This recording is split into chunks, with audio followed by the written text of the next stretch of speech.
సృష్టించినప్పుడు స్త్రీ ఈశ్వరుణ్ణి ఇలా అడిగిందట, పురుషుణ్ణి ఇంత శక్తివంతుడిగా సృష్టించావు, నన్నెందుకు ఇంత బలహీనురాలిగా శక్తిహీనురాలిగా సృష్టించావు?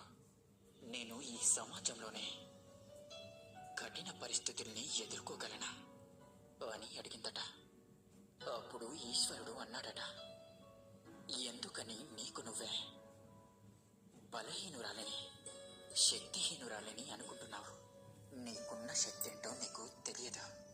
నీవు నీ కుటుంబాన్ని అంతటిని కూడా ఏకత్రాటి మీద తీసుకురాగలవు. నువ్వు ఎంతటి కష్టాల్లో ఉన్నా సరే ఓర్చుకోగలవు. నువ్వు పంచినట్టుగా ప్రేమ ఎవ్వరూ పంచలేరు. నీ గర్భం ఎందే పురుషుని కనే నీ ఒడి